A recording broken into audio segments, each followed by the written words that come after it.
मित्रों, दुनिया में आप साधना करो, उपासना करो और चाहे प्रार्थना करो और सेवा करो, सहकार करो, ज्ञान मार्ग से, प्रेम मार्ग से, भक्ति मार्ग से, कुछ भी मार्ग से हो, लेकिन मैंने जितने भी धर्म शास्त्र पढ़ा, दार्शनिक पढ़ा, सांख्य योग पढ़ा और अणु योग पढ़ा, अनश्वरवाद पढ़ा, ईश्वरवाद पढ़ा, नश्वरवाद पढ़ा, वो चाहे कणाद मुनि को ले लो, चाहे आपका विदेशी दार्शनिक को ले लो, सब चीज़ को आपने मेरे जीवन में कितने जीवन हमने इसके पीछे में लगा दी। मुझे जरा भी अफसोस नहीं कि मेरा जीवन इतना बेकार हो गया, पर बेकार बिल्कुल नहीं हुआ।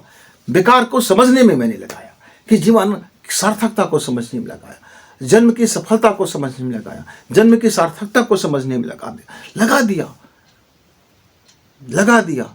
चाहे वो चाहे उपासना की यात्रा हो, आध्यात्मिक यात्रा हो, चाहे जेल की यात्रा हो, और चाहे समाज की यात्रा हो, चाहे घर परिवार की यात्रा हो, गृहस्थ की जीवन की यात्रा हो, चाहे एकांत जीवन की यात्रा हो, चाहे सुनसान की यात्रा हो, तमाम चीज़ जो लगाया पूरा का पूरा अध्ययन एक प्रयोगशाला को मैं समझने में ले बिना, क्योंकि जब तक हम किसी चीज़ का प्रयोग करते नहीं, समझ नहीं आता कि जो बोला जा रहा है वो सही है कि गलत है। मान लेना, बिना प्रयोग किए मान लेना एक बड़ा गड़बड़ हो जाता है। तो कुछ जीवन में जितना आपसे बन सकता है, जितना आपका विचार, जितना आपका सोच, जितनी आपकी हैसियत, उतना तो आप कर ही लो। ऐसा मैं सोच करके हमने करते रहे। यह परवाह नहीं किया कि स्वर्ग जाएंगे, कि मुक्ति होगा कि नहीं होगा, कि धन मिलेगा कि नहीं मिलेगा, ज्ञान मिलेगा कि नहीं मिलेगा, प्रेम मिलेगा कि नहीं मिलेगा, तालियां मिलेगी कि नहीं मिलेगी, कि किसी का प्रणाम मिलेगा कि नहीं मिलेगा, किसी का नमस्कार कहेंगे कि नहीं कहेंगे। बस जीवन को हरफन मौला और पागल की तरह से अपना जीवन जो है सो है मैं जीवन जीता रहा। मित्रों, गुरुदेव से मुलाकात हुई। गुरुदेव से हमने पूछा, गुरु जी ये बड़ा क्या हो जाता है, तमाशा हो जाता है जीवन में। आदमी जीवन भर अपने खोपड़ी को नहीं फोड़ता, जीवन भर अपने खोपड़ी को खोल कर नहीं देखता। जीवन में कितने पूरे 60 बरस मिल जाए, 70 बरस मिल जाए, 80 बरस मिल जाए, 100 बरस मिल जाए, कभी अपने खोपड़ी को खोल के मनुष्य देखता नहीं है। पर मरने के बाद उसकी खोपड़ी खोल दी जाती है और कहा जाता है कि ये मनुष्य मुक्त हो गया। क्या ऐसे इतनी सस्ता मुक्ति का मार्ग है? तो जीते जी आदमी का खोपड़ी खोल दे तो बोल देंगे कि भैया आत्महत्या कर लिया, क्योंकि भाई खोपड़ी खोलेगा तो बचेगा नहीं, शरीर तो मरेगा। तो गुरुदेव ने मुझे कहा कि बेटा, ये जो जन्म के साथ जो आपकी जो विद्युत शरीर है, ये जो विद्युत शरीर जो आपको मिलता है, जिसको सूक्ष्म शरीर बोलते हो, जो आंखों से दिखाई नहीं देता, जिसको आप रूह बोलते हो, ये जो सांसों के साथ में चलता है, यानी उसको अभिव्यक्त होने के लिए शरीर की जरूरत पड़ती है। इस शरीर को जो शरीर आपको मिलता है, आप उस शरीर के अधीन हो जाते हो और उसी अधीनता के रहते हुए अपने को मुक्त करने की चेष्टा करना। हर पशु योनि भी बुरा नहीं है, लेकिन वो पशु योनि का क्या है, उसका पशु योनि में होने के कारण उसके स्वभाव में पशुता आ जाता है। जो जिस योनि का है, कुत्ता का है तो कुत्ता स्वभाव, बैल का है तो बैल स्वभाव, सिंह है तो सिंह का स्वभाव, क्योंकि उसको शरीर है, उस शरीर का जो गुणधर्म है, जो शरीर के जो उसके ग्रंथियां हैं, उस शरीर का जो स्वभाव है, वो स्वभाव उसके सूक्ष्म शरीर को प्रभावित करने लगता है। और जब वो शरीर खत्म हो जाता है, लेकिन उसकी जो विद्युत शरीर है, जो तरंग शरीर है, उसमें वो स्वभाव बना रह जाता है, क्योंकि सूक्ष्म रूप में वो डीएनए के रूप में वो अधिग्रहित हो चुका होता है, शोषित हो चुका होता है। जब उसको फिर नया शरीर मिलता है तो फिर संघर्ष होता है कि पुराना वाला जो शरीर का जो गुणधर्म और नया वाला शरीर का गुणधर्म, दोनों के बीच में बड़ा संघर्ष होते रहता है। और मनुष्य फिर विवेक के सहारा से फिर जो जिस दिशा में बढ़ता है वो आगे बढ़ जाता है। अब मनुष्य जन्म मिलने के बाद, मनुष्य शरीर मिलने के बाद, मनुष्य इन तमाम पशुओं का अध्ययन कर सकता है, इन तमाम पशुओं के बारे में विश्लेषण करता है, और उसके जिस शरीर से वो यात्रा करके आया हुआ है, उस शरीर का गुणधर्म उसके जीवन में हावी होता है। हावी होने के कारण मनुष्य समझ नहीं पाता। जैसे मान लीजिए आप बड़े संत हो, उसने कहा आप बड़े उपासना करते हो, आप बड़े प्रार्थना करते हो, आप बड़े अनुष्ठान कर रहे हो, आप बड़े यज्ञ कर रहे हो, आपने पीले वस्त्र भी पहन लिया, सफ़ेद वस्त्र भी पहन लिया, वाह क्या बात रह गया, लेकिन एकांत में बैठ गए, चुपचाप बैठा हुआ है और आपकी वासना जग गई। अब आप भयभीत हो गए, कोई पता न चले यार। अब कामुकता जग गई, वासना सिक्त हो गया। अब आप सोच रहे हो कि ये वासना कहाँ से आ गया। तो मित्रों, ये जो पिछले जन्म का जो शरीर था, वो हो सकता है कुछ ऐसे पशु से आप लौट करके आए हो जिसका पूरा जीवन काल, जन्म से लेकर मरण तक का जो भी जीवन काल का 90% वासना में गुजरा होगा। इसीलिए जब आप एकांत हो जाते हैं तो आपका शरीर का वो जो ग्रंथि है, उस ग्रंथि का जो प्रभाव है, वो ग्रंथि का प्रभाव विकसित होने लगता है और आपके जीवन में वो कामुकता आ जाता है। तो गुरुजी ने समझाया कि दोष एक शक्ति है जिसकी दो धारा है, उसकी दो दिशा है। क्या शक्ति है? जब हमारे शरीर हमें मिलता है तो पृथ्वी तत्व भारी हो जाता है, पृथ्वी तत्व की बहुतला होती है, पृथ्वी तत्व हमारे जीवन में हावी होता है। पृथ्वी तत्व मतलब ग्रंथियाँ और रसायन, और शरीर में बनने वाले रस रसायन और विज्ञान, मन, चंचल मन हो, मन रसमय मन हो, मन, तो ये सब हमको अपनी ओर आकर्षित करते रहता है। हम इसके विपरीत यदि जीवन जीते हैं तब हम कहते हैं कि साधना वाला जीवन, सिद्धि वाला जीवन और मोक्ष वाला जीवन, लेकिन इसमें बह जाते हैं तब कहते हैं सांसारिक जीवन। जीवन वही रहता है, घर वही रहते हैं, परिवार वही रहते हैं, शरीर वही रहता है, केवल अंदर अंदर बदल जाता है, अंदर मटेरियल वही रहता है, उसके गुणधर्म बदल जाते हैं। उसके जो करंट शरीर है, उसका जो विद्युत शरीर है, उसकी जो सूक्ष्म शरीर है, उसकी जो कारण शरीर है, उसकी गुणवत्ता बदल जाती है, उसकी डीएनए बदल जाता है। बोले ये कैसे संभव हो सकता होगा गुरुदेव? तो उन्होंने कहा कि बेटा ऐसा है कि जहाँ आपका जनन इंद्रिय है, जहाँ आपकी ग्रंथि है, कामुक ग्रंथि है, जहाँ प्रोस्टेट ग्लैंड है, जहाँ आपकी नाभि है और उसके आसपास में जितने भी हमारी शक्तियाँ हैं वो केंद्रित रहता है, क्योंकि शरीर में पृथ्वी तत्व में होने के कारण वह वहाँ शरीर रहता है। ठीक, और वो जब वह ऊर्जा जब बहती है तो सबसे पहले उस शिक्ष की तरफ जाती है, प्रकृति की तरफ जाती है, संतति बढ़ाने की तरफ जाती है। यदि हम उस समय आंख बंद करके और अपने पैर की तरफ तकिया लगा करके ऊंची तकिया लगा लें, सिर की तरफ तकिया हटा दें और हम अपने उस ऊर्जा को जो हमारा जनन इंद्रिय की तरफ बह रहा है उसको यदि हम ध्यान करें, भाव करें कि ये जो ऊर्जा है वो मेरे रीढ़ की हड्डी से होते हुए धीरे धीरे मेरे कपाल तक पहुंच रहा है, मेरे मस्तिष्क तक पहुंच रहा है, मेरे संसार तक पहुंच रहा है, धीरे धीरे पहुंच रहा है। तो कुछ दिनों के बाद आप देखेंगे जब भी आपको इस तरह से वासना घिर ले, जब आपको कामुकता से घिर जाओ, जब तब आपका जनन इंद्रिय आपको परेशान करने लगे, तब आप इस योग को कर लो। अब धीरे धीरे होगा क्या, कुछ दिनों के बाद आपकी जो ऊर्जा का प्रवाह है वो जनन इंद्रियों की तरफ से लौट करके वो धीरे धीरे कपाल की ओर चला जाएगा और आपको आपके पीठ में यानी आपके रीढ़ की हड्डी में और आपके शरीर में एक अलग से खुजली, एक अलग से गुदगुदाहट, एक अलग से कुछ चीज़ रेंगता हुआ, कोई चीज़ धीरे धीरे ऐसा आपको महसूस होता हुआ जाएगा, जैसे आपका हाथ पैर कभी कभी शून्य हो जाता है, उसका जब उसमें लौटता है जब ब्लड का तासीर, तो जिस तरह से सुई चुभने लगते हैं, किसी को सुई चुभने के एहसास होता है, किसी को मीठा एहसास होता है, किसी को हंसने का एहसास होता है, किसी को रोने का एहसास होता है, किसी को बहुत ज़्यादा, वो आदमी कभी कभी तो बीच में लौट जाता है तो बहुत ज़्यादा सेक्सी हो जाता है, कुछ उधम कर लेता है, इस संसार में वासना से घिर जाता है और अपने जीवन कंडम कर डालता है। चाहे वो तुलसीदास का प्रारंभिक जीवन आप देख लीजिए।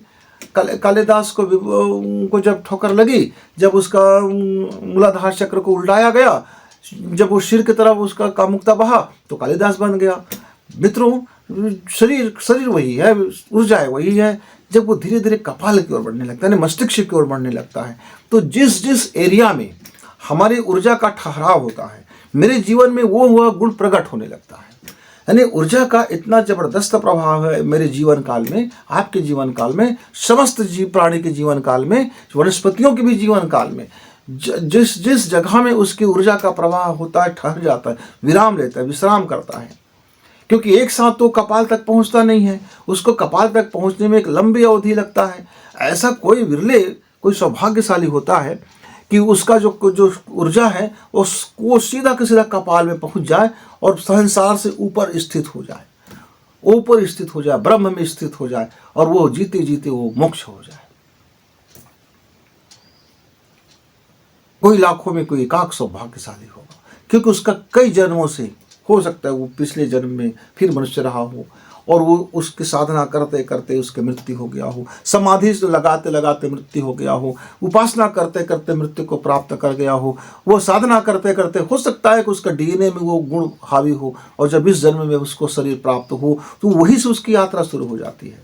हम पिछले जन्म में जहाँ थे जब भी कोई शरीर हमको मिलता है तो हम वहीं से फिर हमारी यात्रा आगे शुरू हो जाती है। यानी जिस जगह में हम स्टॉप थे, हमारा बस स्टैंड यहाँ था, हम वहीं से बस बैठ के आगे हम बढ़ जाते हैं। हम पीछे लौटते नहीं हैं, जीरो में नहीं आते हैं। तो मैं जहाँ मेरी यात्रा समाप्त होगा मैं वहीं से आगे बढ़ूँगा, चाहे जितना बार भी इससे इस ऊर्जा शरीर को शरीर मिले। तो गुरुदेव ने बताया कि भैया उस ऊर्जा को जब हम धीरे धीरे लाते हैं, इसीलिए कई लोग बोलते हैं कि चलो भैया ये अपनी कुंडली जागरण कर लो, कपालिक साधना कर लो। तो कोई हठ योग का सहारा लेता है, कोई राज योग का सहारा लेता है, कोई ज्ञान योग का सहारा लेता है, कोई भक्ति योग का सहारा लेता है, कोई कर्म योग का सहारा लेता है, कोई हर व्यक्ति अपने अनुसार, अपने जीवन के अनुसार, अपने कर्म के अनुसार वो उसकी ओर तरफ जाता है। तब तो मैंने गुरुजी से पूछा, तब तो बड़ा आसान मार्ग है गुरुजी। क्यों? जब हमारा ये जो प्रोस्टेट ग्लैंड है, जहाँ से हमारी ये रस रसायन बनता है, जहाँ से हमारा सेक्स हार्मोन्स हमें उत्तेजित करता है, बस उसकी गति यदि हम बदल दें और अपनी भावना को शून्य में ले आए, ना कुछ सोचे नहीं, कुछ पकड़े नहीं, कुछ छोड़े नहीं, ना पकड़ना ना छोड़ना, नहीं सुषुम्ना अवस्था, न पकड़ना न छोड़ना, या पकड़ना तो पूरा पकड़ना और छोड़ना तो फिर पूरा छोड़ना। वो बीच वाली स्थिति ना रह जाए कि कुछ पकड़ लिया कुछ छोड़ दिया। या तो पकड़ लो तो पूरा का पूरा पकड़ लो, कुछ ना बच जाए, या छोड़ दो तो फिर ऐसा कुछ ना बच जाए जिसको आप छोड़ने के लिए कुछ बच गया हो, यहाँ तक कि छोड़ने की भाव भी छूट जाए। या तो हम दोनों को न्यूट्रल हो जाए, ना पकड़ना ना छोड़ना, जो रास्ता आपको ठीक लगे, और अपने सिर को नीचे कर लें और पैर हमारा ऊपर हो जाए, तो हमारा जो ऊर्जा का जो प्रवाह है जो जननेंद्रिय की तरफ था, अब वो मस्तिष्क की तरफ हो जाएगा। इसलिए लोग शीर्षासन करते हैं। बोले हाँ, इसलिए तो योगी लोग शीर्षासन करते हैं। जब जब भी उनकी कामुकता बढ़ती है, जब जब भी उसके अंदर हमें वासना सिक्त होता है, जब जब उसकी जननेंद्रिय उन्हें परेशान करती है, तब ज्ञानी क्या करते हैं? शीर्षासन कर लेते हैं, बोलते बोलते को उलट दो। अभी ये नीचे की तरफ था, अब इसको उलट दो। यानी कि एक ऊर्जा का दो धारा, या तो आप वो वासना की तरफ बहेगा, या तो आपका वो कपाल की तरफ बहेगा। और कपाल की तरफ बहेगा तो आपके जीवन में उस तमाम शरीर की यात्राओं को होते हुए, वो बंधन को जड़ से काटते हुए जब वो संसार में स्थिर होगा, तब आप परम को स्थिति को प्राप्त कर लोगे। और इसी को बोलते हैं कपालिक क्रिया। जब आपका जो ऊर्जा है जब परम में पहुंच जाए तो फिर आपका हो गया कपालिक क्रिया। इसलिए हमारे हिंदू धर्मों में कहा गया कि भाई प्रत्येक स्वरूप में हो सकता है यह मनुष्य का जो ऊर्जा है वह कपाल में जाकर रुक गया होगा, तो क्यों ना हम इसकी थोड़ी मदद कर दें और कपाल से मुक्त हो जाएगा, तो फिर जन्म मरण के झंझट से मुक्त हो जाएगा। क्योंकि तब ऊर्जा का अटैचमेंट समाप्त हो चुका होगा। जब वह संसार में स्थित हो जाता है, इस ब्रह्म चक्र में स्थित हो जाता है, यहाँ जो ग्रंथि है मस्तिष्क के ग्रंथि में एक ऐसी ग्रंथि है जो हमारे पूरे शरीरों की ग्रंथियों का वह द्वार है अंतरिक्ष से अपने को मिला लेने का। एक ऐसा रिसीवर जहाँ से अंतरिक्ष के लिए प्रक्षेपण हो जाता है। शरीर स्थिर रहता है, शरीर का कुछ होता जाता नहीं है। एक ऊर्जा का यहाँ से, एक कारण शरीर का यहाँ से अंतरिक्ष में मिलन हो जाना। तब मेरा पागलपन थोड़ा कम हुआ और उसके बाद हमने कई प्रकार से प्रयोग करते रहे। और जब हमने हुम साधना शुरू की, तो ये क्या है? एक चोट पहुंचाना है अपने उस प्रोस्टेट ग्लैंड को, चोट पहुंचा करके जागृत करना, और जागृत करके प्राणायाम करके ऊपर की ओर खींच लेना, छोटी छोटी फिर कई तरह से ऐसा प्रयोग करते रहे। तो मित्र, आप भी अपने जीवन में जब कभी आपको लगे कि आपका जीवन की मुक्ति का मार्ग ढूंढना चाहिए, अपने जीवन को समझने के लिए एक यात्रा करनी चाहिए। मैं कौन, यानी मेरी आत्मा क्या है, मेरा शरीर क्या है, मेरे कितने शरीर हो जाते हैं, ऊर्जा यात्रा क्या है, शरीर की यात्रा क्या है, कारण की यात्रा क्या है, अंतरिक्ष की यात्राएं क्या है, और ये शरीर से यदि आपको आनंद है, मोह है, तो ये शरीर क्या है, और यदि आपको इस शरीर से मोह नहीं है तो फिर ये मोह, तो फिर आपको किससे आपको प्रेम हो गया है? क्या आपका एकांत का जीवन है, क्या आपका स्वप्न का जीवन है, क्या आपका जागने का जीवन है, क्या लोगों के बीच का जीवन है, वगैरह वगैरह वगैरह वगैरह। तो आप देख सकते हैं मित्रों कि आपका जीवन कहाँ पर है और आप क्या चाहते हैं, कि आपके जीवन वास्तव में कपाल के बारे में आप यदि जानते हैं, चाहे कोई भी धर्म का मानने वाला हो, सभी धर्म के मानने वाले के शरीर में संसार होता है और यहाँ एक ग्रे मीटर होता है, और ये जो मस्तिष्क के अंदर में जो गुह्य जाल फंसा हुआ है, और एक अद्भुत एक ऐसा पहेली है, चाहे जाति धर्म कुछ भी हो, यदि उसका ऊर्जा, उसका एनर्जी, यानी पीयूष ग्लैंड से होते होते हमारे अलग अलग थायराइड को जागते जागते, यदि मेरा वो जो नाभि चक्र से हम जब शुरू करते हैं तो हमारी यात्राएं आसान होती जाती है और सीधा का सीधा कपाल में जाने से पागल होने का डर हो जाता है, क्योंकि उस ऊर्जा को संभालना इतने आसान काम नहीं होता है। मित्रों, एक बल्ब लगा हुआ है छोटा सा, और एक छोटा सा मीटर लगा हुआ है, एक छोटा सा प्लग लगा हुआ है, उसमें 440 वोल्ट आने की क्षमता है, उसमें 11,000 वोल्ट आ जाता है तो सारा नष्ट हो जाता है। और 11,000 वोल्ट वाले ट्रांसफार्मर में यदि 1 अरब वोल्ट आ जाए तो उसका नष्ट होना तय हो जाता है। तो अपने शरीर को हाई वोल्टेज को प्राप्त करने के लिए उसके अनुकूल बनाना पड़ता है, उसके अनुकूल उसमें अपने को दक्षता लाना पड़ता है, अपनी दिव्यता को जगाना पड़ता है, अपनी सामर्थ्य को जगाना पड़ता है। उसी के नाम साधना है, उपासना है, आराधना है, उपवास है, चाहे आप उसी के नाम भक्ति है मित्रों, चाहे प्रेम का हो, चाहे ज्ञान का हो, चाहे समर्पण का हो, चाहे राजयोग हो, चाहे हठ योग हो, जितने भी योग है वो उसको अपने शरीर को उस बलशाली यानी मन को बलशाली यानी उस सक्षम बनाने का एक तौर तरीका है। तो अभी तक तो मैं सोच रहा था कि मेरा गुरुजी ने जो मुझे कहा है मैं उसको देखता हूँ बीच बीच में। आज मेरा मन हुआ कि मैं अपने दोस्तों से अपनी इस छोटी सी बाबत शेयर करूँ। तो मित्रों, मेरे मरने के बाद मेरा संतान मेरा कपालिक क्रिया करेगा कि नहीं करेगा मुझे नहीं मालूम, पर मैं जीते जी यदि अपनी कपालिक क्रिया कर लूँ तो इससे और भला क्या लाभ होगा, इससे बड़े और क्या मुझको बेनिफिट होगा मेरे इस जीवन का। तो मैं तो अपने जीवन का उस बेनिफिट के बारे में सोचता हूँ और आगे चलता हूँ जितना ज़्यादा लाभ उठा सकें। यदि आप भी अपने जीवन का सर्वोच्च बेनिफिट चाहते हैं तो आप उस महान आत्मा बनना चाहते हैं, उस परमेश्वर की शरण में जाना चाहते हैं, उस अखिल ब्रह्मांड के शरण में जाना चाहते हैं, तो आप भी अपनी कपाल को जरा समझें और कपालिक क्रिया को समझें, मज़ा आ जाएगा। तो मेरे दोस्तों, विदा, नमस्कार, धन्यवाद, फिर मिलेंगे।